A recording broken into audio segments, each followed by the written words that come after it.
The 2023 NFL MVP award may be one of the most controversial since the award's inception in 1957. It's no surprise that the MVP is a quarterback-driven award. 99.9% of the time, the most important player on any given team, on any given week, is the quarterback. It's the hardest position to master in professional sports. But in a year where, for many, there isn't a clear-cut number one choice, it's been a hot debate topic. The odds-on favorite right now is Ravens quarterback Lamar Jackson. It's easy to see why. His team is the number one seed, and in his final game of the regular season, he capped off his year with a 321-yard, 5-touchdown performance over the conference rival Miami Dolphins. Has Lamar ended the MVP debate? Yeah, I think he took it over. It's a wrap. It's over. What he's done this season has been remarkable and incredibly valuable, but the root of the award is that it goes to the player that's most valuable to their team. The player I believe best exemplifies that is Buffalo Bills quarterback Josh Allen. But wait, Josh Allen's a turnover machine. Josh Allen's 22 turnovers is second among all quarterbacks this season, and his 18 interceptions are a career high. But those using these stats as the reason why he can't and should not win MVP don't understand the full story. In 2018, Patrick Mahomes had 21 turnovers, so what are we talking about? Some even believe these turnovers are the reason as to why the Bills won't be able to get over the final hump and win a Super Bowl. The last 3 Super Bowl winning quarterbacks have been in the top 5 in the league in interceptions, all of them throwing double-digit picks in each of their seasons, and even in one case with Matthew Stafford being tied for the league lead. But his interceptions directly cost the Bills wins. Well, according to True Media, if you combine EPA, expected points added, lost on interceptions and sacks, Josh Allen has the best mark in the NFL among full-time starters. By a decent amount, actually. To put that another way, Josh Allen has lost less value to negative plays than any quarterback in the NFL. Take Week 18 against the Dolphins, for example.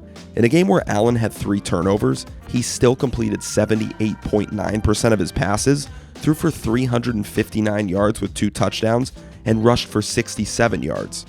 In a game where he had 3 turnovers, he threw for more than double that of Tua Tagovailoa and had 10 more rushing yards than Devon Achane. A common argument for why Josh Allen can't be the league's most valuable player is that he's directly cost the Bills multiple games. Not only is that proved wrong by the data I just showed, but he's second in the league with 4 game-winning drives this season, not to mention the 3 more he could have added to that total. In the Eagles, the Broncos, and the Patriots' losses, he led drives for go-ahead points only for the defense to allow a score and ultimately lose the game. This data shows that on dropbacks with 5 minutes or less in the fourth quarter/overtime, Josh Allen is light years ahead of every other quarterback in the NFL when it comes to performance in the clutch. In fact, Josh Allen led a fourth quarter drive that tied or took the lead in 4 of the Bills' 6 losses. In no games did he lose a fourth quarter lead on a turnover. Not all MVP candidates can claim the latter. Another interesting stat, in the Buffalo Bills' 6 losses this season, Josh Allen has accounted for 15 touchdowns. In the Ravens' 3 losses this season, Lamar Jackson has accounted for 3. Ball security is of utmost importance in the NFL. There's no question about it. But when the good so vastly outweighs the bad, and the bad is not nearly as bad as the surface level stats say, it's important to remember that context matters when judging a player's value. So let's talk about the good. He might not have a 70% completion percentage or 5,000 yards that jump off the page, but 4,306 passing yards, 44 total touchdowns, a 66.5% completion percentage, along with 524 rushing yards, paint a pretty clear picture of just how dominant he's been. Total touchdowns, he's first. Passing touchdowns, 5th. Rushing touchdowns, 1st. Total yards, 1st. Passing yards, 4th. Rushing yards, 4th. Success rate, 2nd. EPA per play, 2nd. Total EPA, 2nd. Passing EPA, 4th. And rushing EPA, 1st. And a league-leading 4% sack percentage despite being one of the most pressured quarterbacks in the NFL. He has more rushing touchdowns than fellow MVP candidate Christian McCaffrey, and he's got 15 more total touchdowns than the MVP frontrunner Lamar Jackson. This chart shows the final regular season quarterback grade and efficiency. Josh Allen finished number 1 in overall grade, number 3 in EPA, not to mention he was 5-1 versus playoff teams this year. That's the number 1 mark in the NFL. But even those stats don't tell the entire story. This chart from Pro Football Focus shows how often a quarterback's receivers are getting separation and the percentage of throws the quarterback is throwing to an open receiver. 3 names stand out to me: You see Lamar Jackson has a high percentage of throws to open receivers, but those receivers also create more separation than any other team in the league. Meanwhile, you can see Mahomes and Allen at the top of this graph, and this shows that Mahomes and Allen are finding an open receiver more than any quarterback in the league, despite having consistent below-average receiver separation. And how about the drops?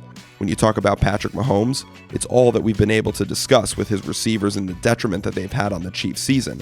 But this data shows what quarterback efficiency would look like if we accounted for dropped passes. With the Ravens deciding to sit Lamar Jackson for their Week 18 matchup against the Dolphins, his final statistics sit at 3,678 passing yards, 29 touchdowns, a 67.2% completion percentage, and 821 rushing yards. Pretty phenomenal season. This is what the last 8 NFL MVPs' touchdown totals and average statistics have looked like. There's only one quarterback whose statistics will even be close to this, and that's Josh Allen. Allen closed out the regular season leading the NFL in touchdowns, total yards, was 5th in passing touchdowns, and tied an NFL record for rushing touchdowns in a season. He also became the first NFL player to have 4 straight seasons of 40 total touchdowns. But the numbers aren't everything, and I think the most important thing voters should look at is this. MVP caliber numbers aside, the Bills were 6-6 after Week 12. They had as low as a 14% chance to make the playoffs. But Josh Allen led them to 5 straight wins, a 4th consecutive division title, and the number 2 seed in the AFC, all while having to overcome significant injuries to the defense, a significant drop-off in production from his number 1 receiver, and an offensive coordinator change in the middle of the season. Allen accounted for 86% of the team's total touchdowns this season. He gained over 90% of his team's yards in a primetime game on the road against a division rival with the division on the line. It simply does not get more valuable than that. And there is simply not another player who's been more valuable to their team this season than Josh Allen. And while there are other players who have had great seasons, to give an MVP award to whoever has the number 1 seed would be a disservice to what the award stands for. Go Bills.